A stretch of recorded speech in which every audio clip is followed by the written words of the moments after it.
Howdy, howdy, everybody out there in YouTube land. Welcome back. We're on chapter 24 today of our read aloud of Maximum Entertainment 2.0.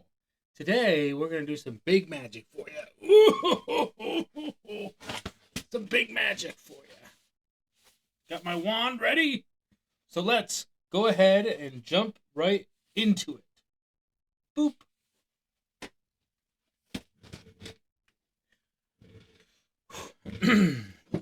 Just in case the crowd gets a little rowdy while we're doing our magic. Ha-cha. So today we are dressed for success. We are trying to put together the costume that we would do for a birthday show. Now, the vest, let's be completely honest, okay? We're going to be judging this. So for anybody who's watching, you can see the vest would be open over top of the Lego shirt. Now, the reason why I like the Lego shirt is for a reason like this, right?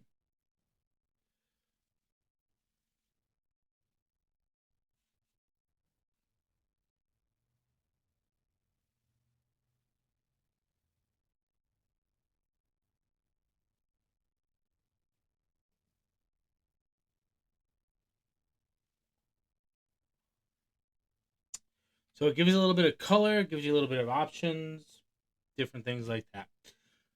So, considering the attire, the outfit, the costume, the character, I have the vest for the extra pockets. I have the hat. Okay, whichever hat I happen to be wearing, I have a couple of them. I have a nice shirt underneath. Now, here's some problems, right? The sleeves for this are a little bit too tight for my arms, and so the other sleeves kind of ride up. So I don't want that. So my thoughts to get rid of that is to have a different type of shirt underneath. So potentially for my undershirt, I would have maybe more of a muscle shirt that is more of a shoulder strap, which would get rid of this problem. But then I would still have the problem of these arms riding up. So it's just not the cleanest fit. And it does create a little bit of discomfort because this is a little bit small, which is fine for now. Pants, I gotta find some fun pants. I don't have any fun pants. As far as pocket management, I have to make sure that my pants have at least 4 pockets because that's where all my magic stuff goes, right? Uh, Shoes, I like to have colorful shoes. It's a good way to go. And then you gotta have a nice jacket to tie it together because depending on how you're performing, you might have the jacket on or you might take it off. Now, for me, I definitely want to stay away from more of the suit style because, I mean, I like the suit style. Preferably, I wear a three-piece suit usually every day. It's not a typical three-piece suit. It's more of a just my style three-piece suit, and I do prefer the button-ups. So this is actually my second Lego shirt. My primary Lego shirt has a pocket here too, which is really nice to have a button-up shirt. This particular shirt doesn't work well with the open collar, but I like it with normal button-up shirts because when you have a good material and this is sitting here like this, it stays pretty crisp here. And then when you have the button right to there, the vest is buttoned. It keeps all of this locked, but keeps this open for some breathability, but also some swag. You know, if you're wearing a traditional white or black dress shirt. Not so much with the Lego shirt, because there's not really a lot of swag that you want to have. There's no sex appeal that you're looking for at a kid's party. So it's really not the look you want. But for me, my primary reason to have this is so that I have the neck open, so that I have as much, comfort as possible for that.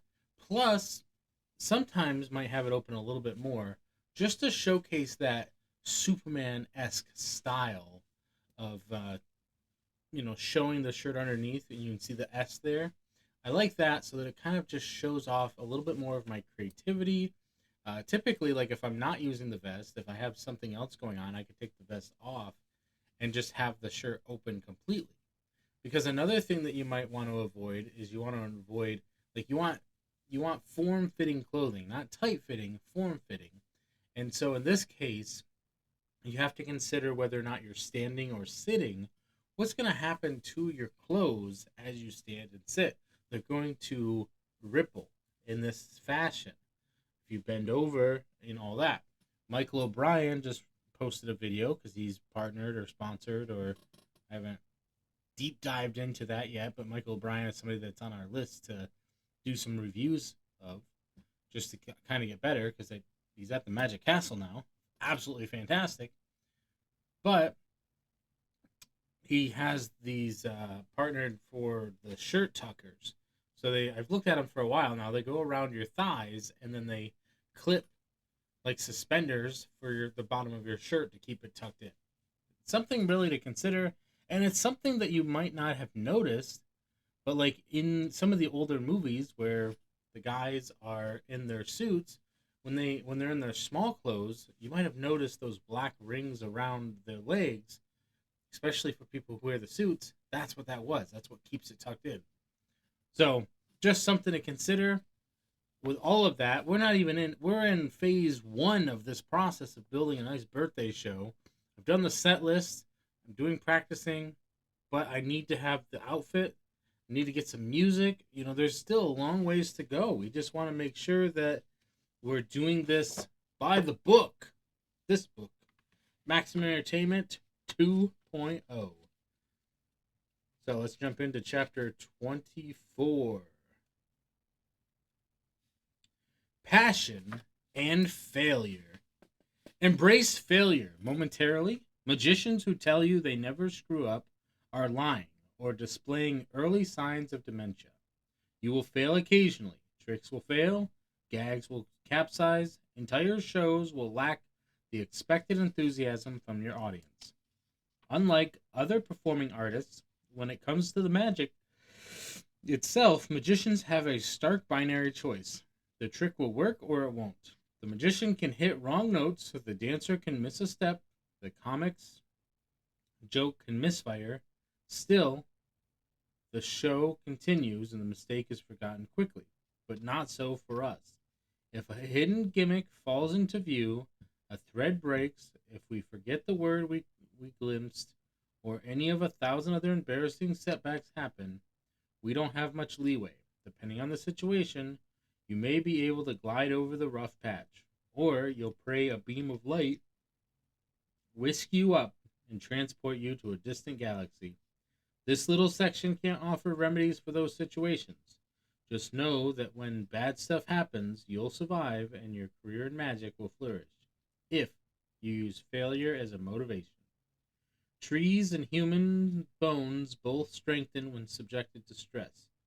New cells replace old ones, but in a slightly different pattern, and that serves to build a stronger tree or a stronger bone. Likewise, when a trick fails, deal with it as best you can. But afterward, when you feel like sulking, instead understand that you were blessed with a new learning experience and a new promise to yourself. You will never let that happen again.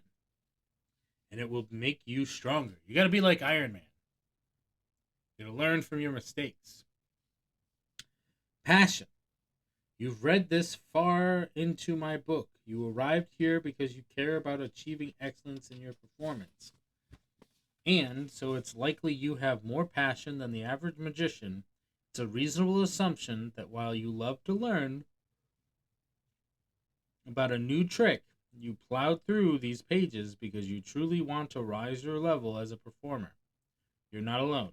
In 2018, I attended a session David Copperfield gave for the New York Historical Society's Summer of Magic exhibition.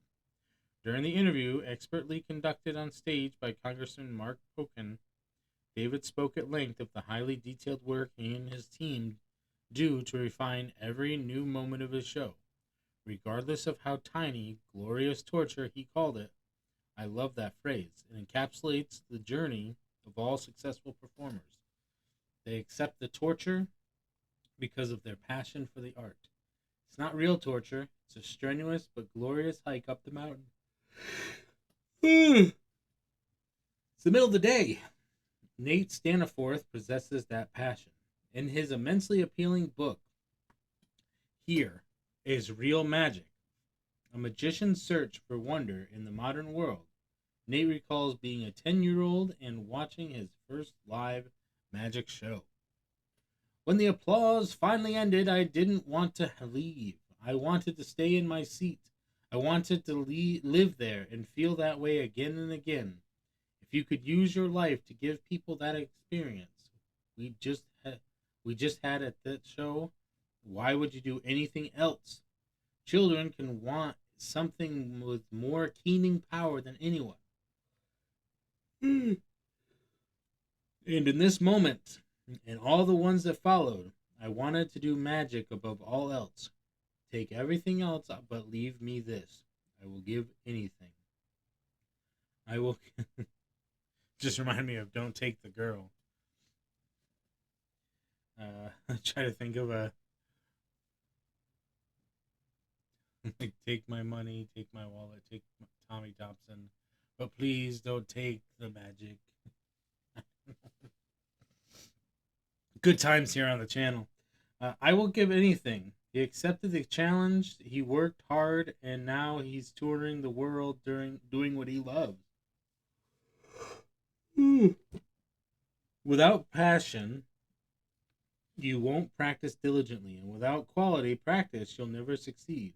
Without passion, you won't search hard for the better move, the smarter line, the more appropriate music. So never lose your passion. If you feel it flickering, rekindle the fire with visits to the magic shop.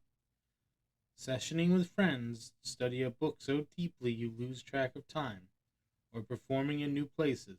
Just do whatever works for you. In the years since the first version of this book came out, I've autographed many copies. Early on, I tried and often failed to write a clever line or two for each person. Now, above my signature, I most often write the words that summarize my deeply felt wish for anyone who cares enough to read my words. Keep the passion. Gorgeous. Chapter 25, and in the end.